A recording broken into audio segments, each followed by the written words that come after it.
होली की आत्मा। बचपन से शहर में रहने वाला मनोज इस साल होली की छुट्टियों में अपने गांव दुर्गापुर वापस आता है, जहां उसे देख पूरा गांव खुशी से झूम उठता है। जब गया था तब इतना सा था और अब देखो कितना बड़ा हो गया है। हाँ सरपंच जी, जब मैं गया था तब आप भी बहुत जवान थे और अब देखो कितने बूढ़े हो गए हैं आप। चलो चलो बढ़िया है, बच्चा घर वापस आ गया। इसी खुशी में आज रात पार्टी होगी। क्या बात है, गांव में भी पार्टियां होने लगी।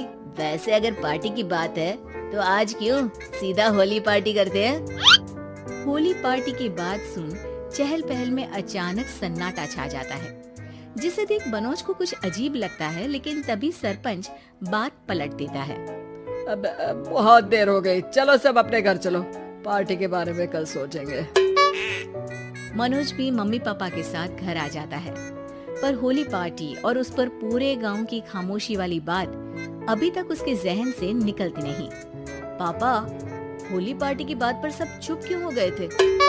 अरे होगी उनकी कोई अपनी बात, मुझे गांव की पंचायत ही थोड़ी पता है। थक गया हूँ, चलो सो जाते हैं, कल बात करते हैं।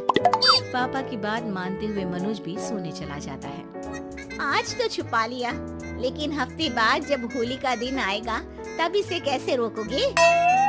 अगली सुबह सूरज के साथ ही मनोज भी गांव घूमने निकल जाता है, जिस पर रास्ते में उसे अपनी ही उम्र के कुछ लड़के भी मिलते हैं, जिनसे दोस्ती कर अब वो उनके साथ घूमने लगता है। इसी तरह कुछ दिन बीत जाते हैं और होली नजदीक आने लगती है।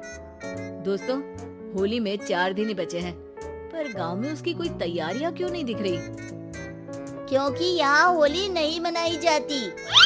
अरे पर ऐसा क्यों? वो राजा भूषण, अरे तुम 4 दिन के लिए आए हो, क्या इतना सोच रहे हो? चलो कुछ खाने चलते हैं। इसी के साथ एक बार फिर होली की बात को टलते हुए देख मनोज को शक होने लगता है।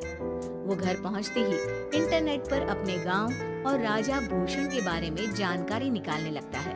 क्या? मुझे आज तक ये नहीं पता था। ऐसा कैसे? किसी ने मुझे कुछ बताया क्यों नहीं?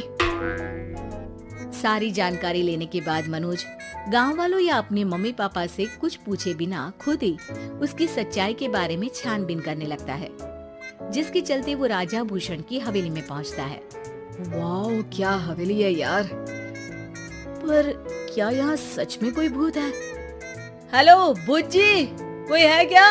हम इस साल गांव में होली सेलिब्रेट कर रहे हैं, क्या आप उस पर थोड़ा इंटरव्यू देंगे? मनोज के ऐसा बोलते ही गांव में तूफान उठ जाता है और हवेली में रखी सारी चीजें हिलने लगती है।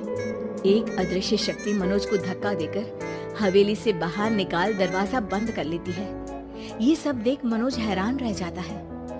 क्या अभी मुझे हवा ने धक्का देकर बाहर निकाल दिया? मेरे होते हुए इस गांव